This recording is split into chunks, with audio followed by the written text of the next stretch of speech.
alaihi wasallam mengatakan dalam hadisnya riwayat Aisyah radhiyallahu anha, beliau mengatakan umirtu an uqatilan nas hatta yashhadu an la ilaha illallah wa anna muhammadar rasulullah wa yuqimus salata wa yutuz zakat. Kata Rasulullah SAW, sesungguhnya aku ini diperintah oleh Allah untuk memerangi manusia.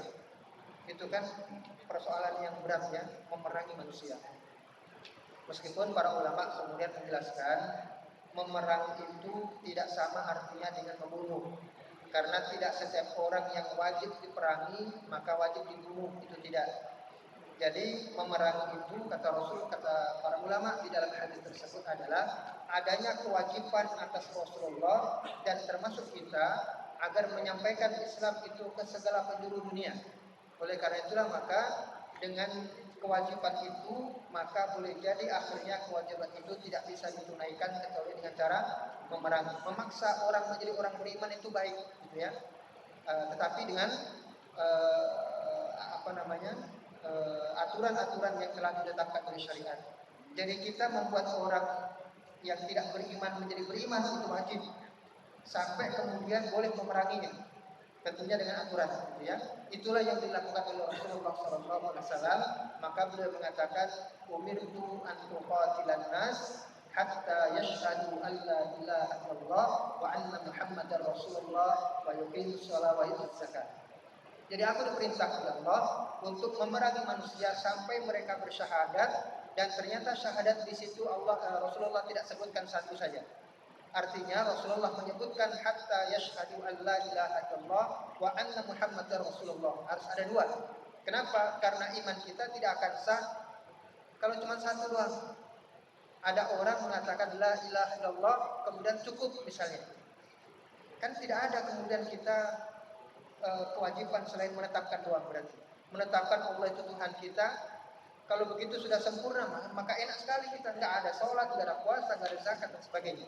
Nah, adanya syariat itu dari mana? Karena ketika kita bersyahadat harus juga bersyahadat bahwa Rasulullah itu adalah utusan Allah. Karena utusan Allah maka syariat Allah itu harus melalui Rasulullah.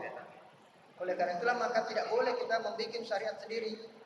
Harus melalui Rasulullah. Itulah makna dari syahadat asyhadu anna Muhammadar Rasulullah, bahwa kita mengakui bahwa Muhammad adalah utusan Allah. Maksudnya adalah membawa syariat Allah melalui lisan Rasulullah. Nah, oleh karena itulah maka kita senantiasa diingatkan dengan cara bersolawat, diingatkan kepada Rasulullah SAW agar kita tidak lupa syariat. Kita tidak lupa syariat. Karena ada misalnya orang mengakui bahwa Allah itu ada, Tuhannya dan sebagainya, tapi sholat malas, puasa malas, sedekah malas, dan lain sebagainya. Bahkan sekadar berzikir dan berdoa pun malas. Ada orang begitu, tidak menjalankan syariat Allah karena malas. Kenapa bisa demikian? Karena boleh jadi dia tidak paham tentang syahadat yang kedua, yaitu anna Muhammadar Rasulullah. Bahwa konsekuensi dari syahadat yang kedua itu adalah mengakui Rasulullah adalah utusan Allah, pembawa syariatnya Allah. Kalau Rasulullah membawa syariat, ya berarti kita wajib menjalankan syariatnya Rasulullah SAW. Nah, oleh karena itulah maka agar kita tidak lupa syariat Allah, maka kita diingatkan selalu kepada Rasulullah dengan cara bersolawat. Oleh karena itulah maka dulu para sahabat Rasulullah SAW, nanti ada dalam hadisnya, pertama kali yang diajarkan oleh Rasulullah dulu itu adalah mengucapkan salam. Jadi salam kepada Rasulullah. Ada orang ketika bertemu dengan Rasulullah mengatakan begini, ya Rasulullah alaikassalam. Maka kata Rasulullah, jangan ucapkan alaikassalam. Alaikassalam itu buat orang mati. Kalau buat orang yang hidup maka didahulukan salamnya, assalamualaikum. Maka kalau buat saya, assalamualaikum, begitu kata Rasulullah. Nah, itulah yang pertama kali diajarkan oleh Rasulullah tentang salam. Lama-lama kemudian Rasulullah menyebut tentang sholawat. Akhirnya ada lagi sahabat bertanya, wahai Rasulullah, kami sudah tahu bagaimana cara mengucapkan salam kepada Anda, tapi bagaimana cara kami bersolawat kepada Anda? Nah, sholawat itu sebenarnya sebelum kita lanjutkan hadisnya, Dari kata-kata shalla yusalli yang arti secara bahasa adalah da'a yad'u, berdoa. Berdoa atau mendoakan, itu adalah shalla yusalli. Nah, oleh karena itulah maka ketika kita mengucapkan sholawat kepada Rasulullah, itu adalah arti secara bahasa bahwa kita mendoakan keselamatan dan juga keberkahan buat Rasulullah dengan cara bersolawat itu. Tetapi kalau kita sholat, sebagaimana gerakan yang tadi, sholat duhur dan sebagainya, itu juga menggunakan shalla yusalli, tetapi makna syar'inya, makna secara syariat, yaitu gerakan ucapan dan gerakan yang dimulai dengan takbiratul ihram dan diakhiri dengan salam. Itu adalah sholat secara syariat. Tapi kalau secara bahasa, maka sholat itu adalah berdoa. Nah, oleh karena itu maka kita harus mengerti dulu bahwa sunnah menyampaikan sholawat itu sebenarnya adalah sunnah menyampaikan doa kepada Rasulullah SAW. Apakah Rasulullah masih perlu didoakan? Padahal Allah sudah menjamin bahwa beliau masuk surga, diampunkan segala dosa dan sebagainya. Nah, maka pertanyaan seperti ini seharusnya tidak usah muncul. Kenapa? Karena kalau itu sudah syariat dari Rasulullah, maka diketahui hikmahnya ataupun tidak, maka wajib, tetap wajib kita lakukan, gitu ya. Tetap wajib kita lakukan. Contoh lagi misalnya, Allah Subhanahu Wa Taala melarang kita makan babi. Apa kita harus bertanya dulu, kenapa babi itu dilarang? Gitu. Sama kan dia daging sapi, daging apa, kan daging-daging juga. Nah, seharusnya untuk pertama kali sebagai seorang mukmin nggak usah tanya dulu yang begituan. Diketahui hikmahnya, kenapa babi itu diharamkan atau tidak, diketahui atau tidak hikmahnya, maka tetap sebagai orang beriman, maka wajib untuk menjalankan semua syariat, perintah, dan menghindari semua larangan Rasulullah, larangan syariat Allah Subhanahu Wa Taala. Itu yang pertama kali. Nah, sama dengan bersalawat kepada Rasulullah. Kenapa kita masih mendoakan Rasulullah? Bukankah Rasulullah sudah dijamin masuk surga? Yang pertama kali kita tidak tahu hikmahnya apa. Kenapa kita harus mendoakan Rasulullah SAW? Tapi yang pasti itu adalah perintah. Itu adalah perintah yang sifatnya sunnah kita sampaikan. Maka harus kita sampaikan bersalawat kepada Rasulullah SAW. Meskipun barangkali di antara beberapa ulama barangkali nanti menemukan hikmah kenapa kita harus bersalawat kepada Rasulullah. Salah satu hikmah yang tadi saya sampaikan yaitu apa? Agar kita senantiasa ingat kepada Rasulullah, dan kalau kita sudah ingat kepada Rasulullah, maka kita akan senantiasa ingat kepada syariat Allah Subhanahu Wa Taala. Karena ada misalnya begini, pernah dengar nggak? Ada orang misalnya, kita lihat dia tidak sholat, tapi ketika ditanya, kenapa kamu tidak sholat? Saya sudah sholat di Mekah. Saya sudah sholat di Mekah. Ada orang begitu. Padahal dasarnya ada kita lihat gitu. Dia mengaku dirinya wali dan sebagainya, entah wali kutub, entah wali majnun, entah wali apa sebagainya, wali 10, wali 11, terserah dia mengaku gitu ya. Nah, tetapi itu adalah orang yang menyimpang. Kenapa? Karena tidak menjalankan syariat. Dia cukup untuk menjalankan syariat itu mengakui adanya Allah yang esa saja. Dan itu masih banyak di Jawa misalnya, yang saya tahu karena saya orang Jawa juga, bahwa ada di sana itu orang muslim tidak sholat, tidak puasa, tidak ngaji dan sebagainya. Mereka mengatakan bahwa yang namanya Islam itu cukup eling. Eling apa iling? Eling. Eling. Pokoknya kalau kita bernapas ingat Allah, kita makan ingat Allah, kita ngapa-ngapain ingat Allah, itu sudah cukup. Nah, itu tandanya ada orang itu yang hanya bersyahadat pertama doang, la ilaha illallah, mengakui bahwa Allah itu adalah ada, Tuhannya satu dan wajib kita sembah. Tetapi ternyata tidak menjalankan syariat Allah Subhanahu Wa Taala karena dia tidak mengakui syahadat tentang yang kedua, yaitu syahadat Nabi Muhammad SAW. Itu salah satu contohnya. Makanya hikmah dari kenapa kita disuruh bersolawat itu adalah agar senantiasa ingat kepada Rasulullah. Kalau sudah ingat kepada Rasulullah, maka kita akan selalu ingat tentang syariat Allah Subhanahu Wa Taala.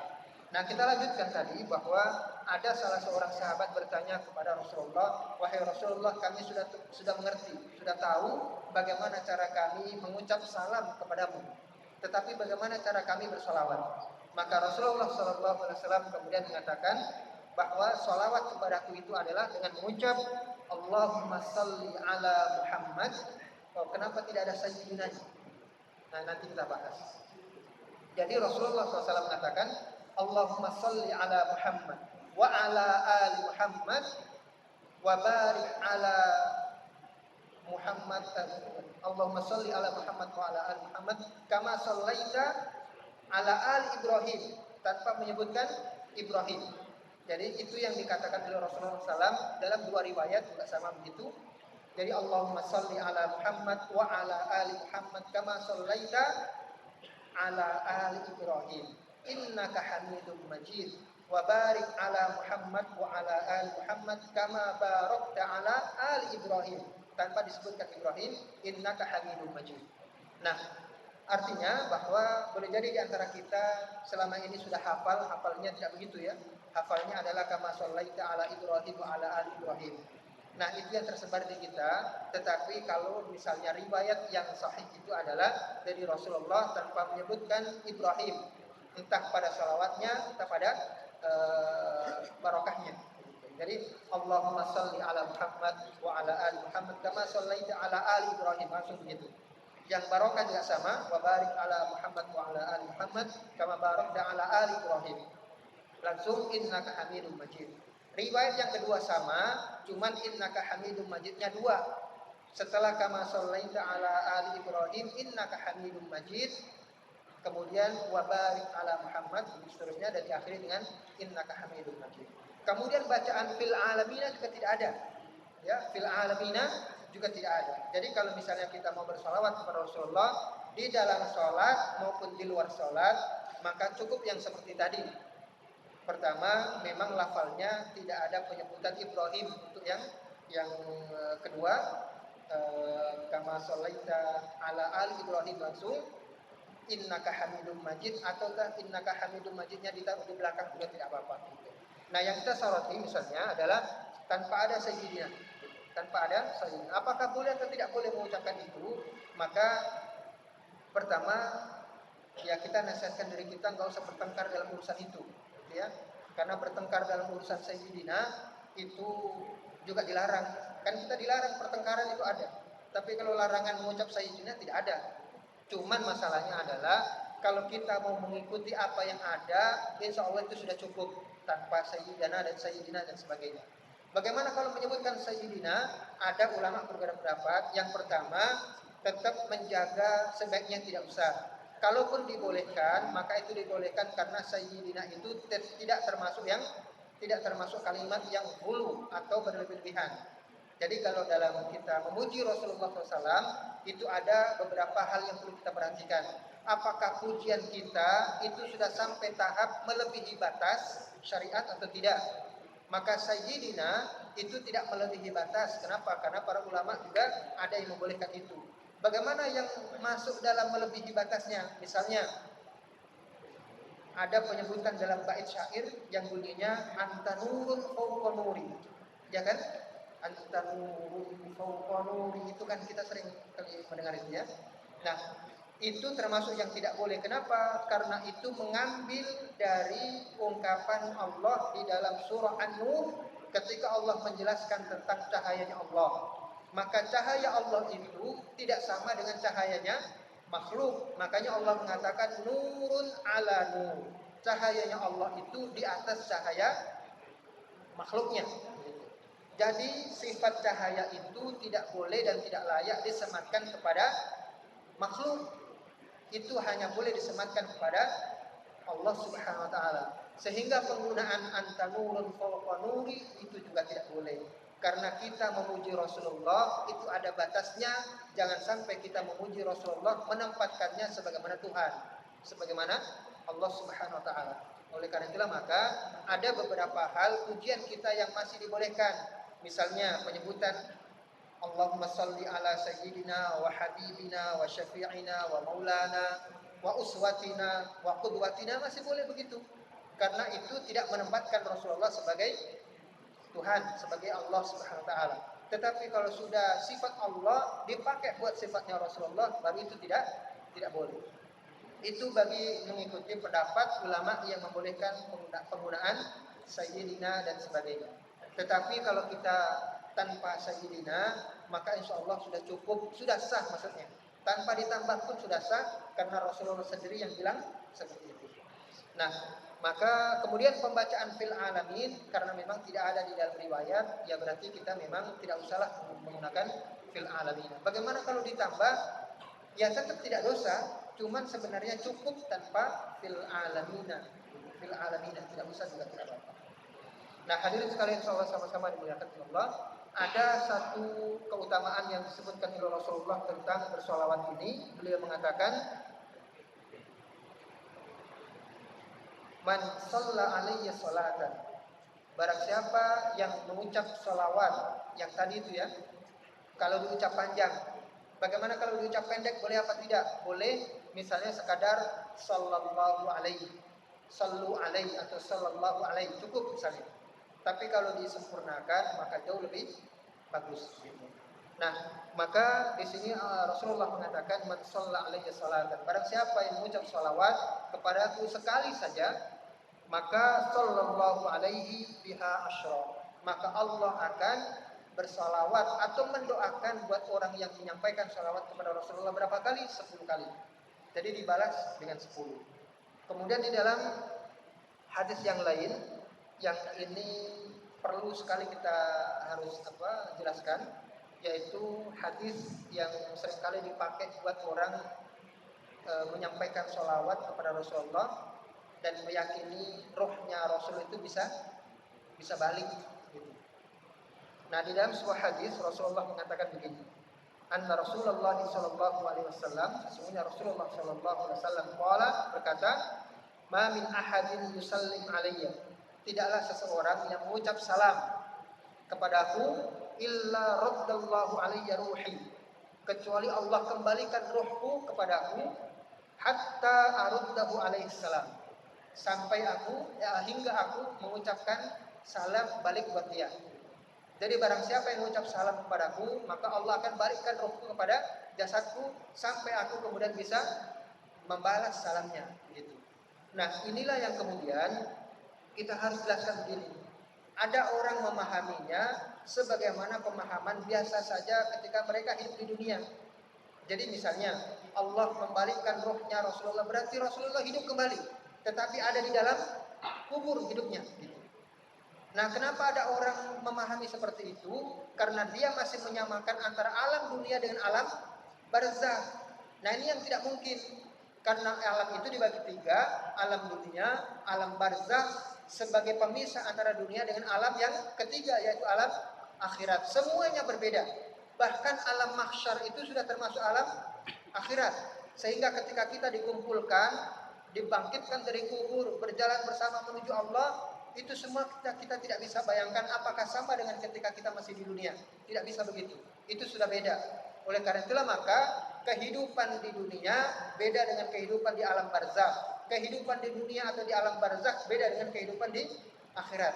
Nah, oleh karena itulah maka kita tidak bisa memaknai bahwa ketika Rasulullah itu ruhnya dikembalikan oleh Allah ke dalam jasadnya karena ada orang yang mengucap salam, maka tidak bisa kita maknai bahwa Rasulullah hidup kembali sebagaimana dulu ketika di dunia. Karena itu sudah tidak mungkin. Gak ada orang itu bisa hidup di alam barzakh. Nah, bagaimana kemudian penjelasan yang benar tentang itu? Wallahu a'lam, hanya Allah yang tahu, karena alamnya hanya Allah yang tahu. Kalau pengen tahu, kita mati dulu. Gitu kan? Kan kita juga dikembalikan lagi rohnya ketika meninggal dunia. Kemudian orang-orang yang sudah mengantarkan kita pulang, kan kita balik lagi dihidupkan. Nah, bagaimana kita supaya tahu? Mati dulu baru tahu. Itu kan? Nah, oleh karena itulah maka kita tidak usah pikirkan bagaimana kehidupan Rasulullah ketika ada orang mengucap salam, kemudian Allah balikkan rohnya ke dalam jasadnya. Udah gak usah dipikir itu. Karena kalau kita samakan dengan kehidupan di dunia, nanti repot urusannya. Ada orang 1000 orang mengucap salam tidak bareng tapi berurutan. Berarti Rasulullah rohnya bolak-balik begitu. Itu kan pikiran kita di dunia begitu.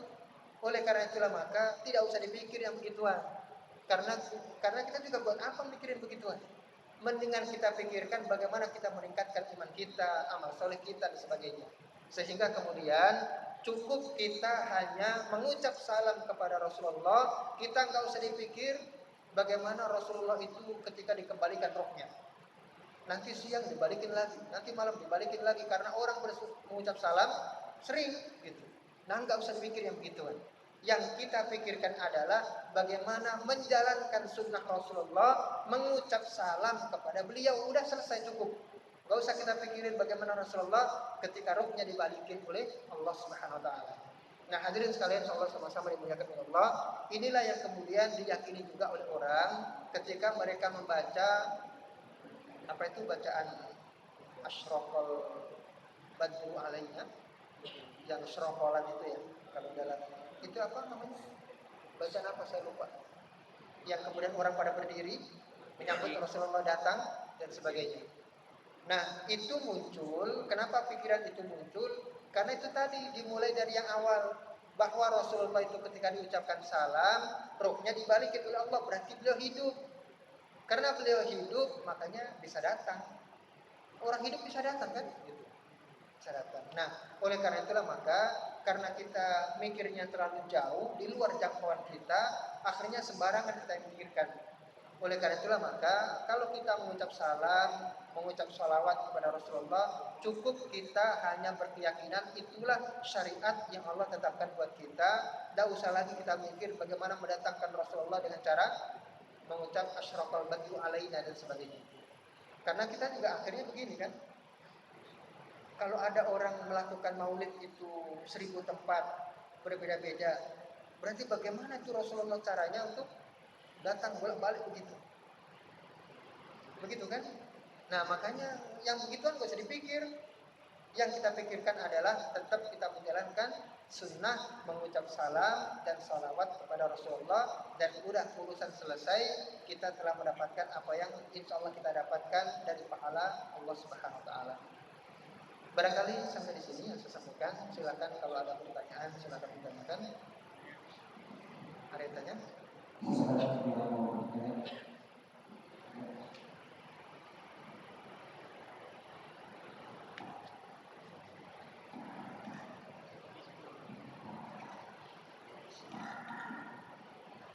Assalamualaikum warahmatullahi wabarakatuh.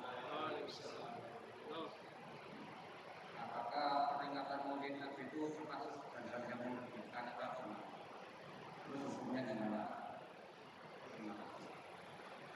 Ya, memang kalau dicari riwayatnya, tidak pernah Rasulullah SAW dan juga para sahabat Rasulullah melakukan acara tahunan berupa memperingati kelahiran Rasulullah SAW. Nah, tetapi kemudian kalau ini dilakukan dengan cara-cara yang banyak, hal-hal yang misalnya tidak perlu gitu ya. Kan biasanya kita lihat misalnya ada acara maulidan pakai bakar petasan gitu ya, bakar mercon, apa itu kan ada. Dan pernah di masjid di sebelah tetangga saya itu ada sampai mengundang qasidah wanita gitu ya, qasidah wanita, disaksikan tamu laki-laki dan sebagainya. Nah, kalau yang seperti itu maka itu yang tidak boleh. Tapi kalau maulid itu sekadar berceramah, maka kita nggak bisa mengharamkan ceramah. Oleh karena itulah maka ada ulama yang tetap memberikan toleransi, silakan mengadakan maulid, tetapi isinya adalah berceramah, mengingatkan orang tentang pentingnya kita menjalankan sunnah-sunnah Rasulullah, perjuangan Rasulullah, bagaimana jihadnya, bagaimana akhlaknya dan sebagainya. Itu penting sekali. Kalaupun bisa dilakukan di maulid, silakan, itu kita tidak bisa mengharamkannya. Tetapi kalau di maulid itu diisi dengan acara bakar petasan, setelah itu qasidah wanita dan sebagainya disaksikan bapak-bapak dan sebagainya, maka ini yang tidak boleh gitu. Bukan maulidnya yang tidak boleh, tapi isi acara itulah yang banyak mudaratnya. Bakar petasan mudarat apa tidak? Ya mudarat. Nanti kalau ditanya oleh Allah bagaimana? Kenapa kamu dulu pakai uang itu buat petasan? Bukankah ada tetangga kita kelaparan sebagainya? Nah, oleh karena itulah maka yang demikian ini jawabannya adalah kita pertama harus mengerti memang maulid itu tidak pernah dilakukan oleh Rasulullah dan para sahabatnya. Tetapi kalau ada orang melakukan maulid, isinya cuma ceramah saja, mengingatkan tentang Rasulullah, jihadnya, akhlaknya dan sebagainya, maka itu barangkali lebih bagus daripada tidak ada orang yang mengingatkan tentang Rasulullah. Jadi kalau diisi ceramah saja, maka silakan. Tetapi kalau diisi dengan bakar petasan, kalau bakar ayam silakan ya, nggak apa-apa. Tapi bukan ayam bakar, dimakan maksudnya. Itu tidak apa-apa, silakan aja. Orang mau bersedekah, gitu ya. Yang penting jangan sampai ada maulid itu dilakukan dengan cara-cara yang memang itu ada unsur pelanggaran terhadap syariat, sia-sia dan sebagainya. Gitu ya. Ada lagi? Ya.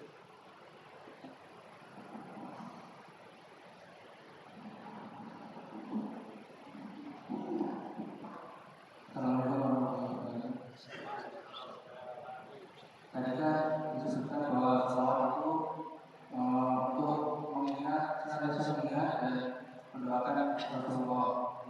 Nah, apakah kalau di Jawa itu seringkali salawat itu tidak dilakukan jika tidak diiringi oleh qasidah? Nah, apakah qasidah itu termasuk musik yang diarahkan oleh Rasulullah? Ya, jadi qasidah itu secara bahasa artinya adalah bait-bait bait-bait tasyair, nyanyian sebagai itu namanya qasidah. Nah, bagaimana cara melakukannya, itulah yang harus kita ketahui bersama untuk menentukan hukumnya. Jadi kalau misalnya ada orang cuman sekedar mengucapkan nyanyian tanpa musik misalnya ya, mengucapkan bait-bait syair dan sebagainya, maka dilihat isinya. Isinya apa? Apakah isinya itu melanggar akidah, melanggar akhlak, melanggar syariat sebagainya, maka tidak boleh. Tetapi kalau sekadar nyanyi biasa tentang alam, tentang apa, ya silakan saja. Itu adalah perkara yang mubah selama tidak melanggar syariat. Nah, bagaimana kalau misalnya diiringi dengan musik? Maka musik itulah persoalannya. Itu karena pada dasarnya musik itu kalau kita kembalikan hukumnya kepada imam-imam madhab empat, maka mereka memang mengatakan bahwa musik itu adalah haram. Mazhab Hanafi, Maliki, Syafi'i, Hambali semuanya sepakat itu bahwa musik itu adalah alat musik itu adalah tidak boleh, kecuali beberapa yang dibolehkan semacam duf dan sebagainya. Gitu. Nah, itu dicari kemudian hikmahnya kenapa tidak dibolehkan. Karena ada membuat orang itu terlena. Artinya lalai dengan apa saja. Lalai pikir itu sudah pasti. Antum coba saja ketika mendengarkan musik. Bisa gitu sambil mendengarkan musik sambil murojaah Al-Quran gitu misalnya. Qul huwallahu ahad, enggak bisa gitu. Makanya ketika tidak bisa berarti musik itu telah melenakan kita. Nah, agar kita tidak terlena berarti jangan mendengarkan musik. Nah, tetapi ada hal-hal darurat kita tidak bisa lepas dengan itu. Antum datang ke kondangan misalnya, ke naik bis, naik komuter lain dan sebagainya, kadangkala mau tidak mau mendengarkan dengan musik. Nah, oleh karena itulah maka kita tidak bisa menyamakan antara haramnya mendengarkan musik itu dengan zina misalnya. Kalau zina itu dikit pun tidak boleh, seujung doang nggak boleh, tetap zina itu tidak boleh. Tapi kalau musik ada kalanya kita memang tidak bisa lepas karena keadaan darurat, karena bukan kita yang nyetel dan sebagainya gitu ya. Nah, maka jangan sampai kita ketika menghukumi haramnya musik itu akhirnya menyamakan dengan zina dan sebagainya. Karena itu saya lihat ada gitu ya. Karena dalam hadis itu ada di akhir zaman orang itu marak melakukan zina, minum khamr, mendengarkan musik. Akhirnya disamakan hukumnya. Nah, ini repot urusannya. Kalau zina itu memang tidak boleh walaupun dikit. Minum khamr tidak boleh walaupun dikit. Tapi musik bagaimana kita? Gitu. Nah, oleh karena itulah maka masih ada yang diperbolehkan selama kita masuk dalam keadaan darurat. Beda dengan zina, saya harus berzina karena darurat. Nah, tidak boleh begitu. Gitu kan? Tapi kalau musik boleh. Nah, oleh karena itulah maka kembali kepada qasidah. Isinya apa itu qasidah? Kalau melanggar syariat tidak boleh. Tapi kalau tidak melanggar maka itu perkara yang mubah. Kalau diiringi dengan musik maka barulah ada persoalan pada musiknya. Gitu ya soalnya.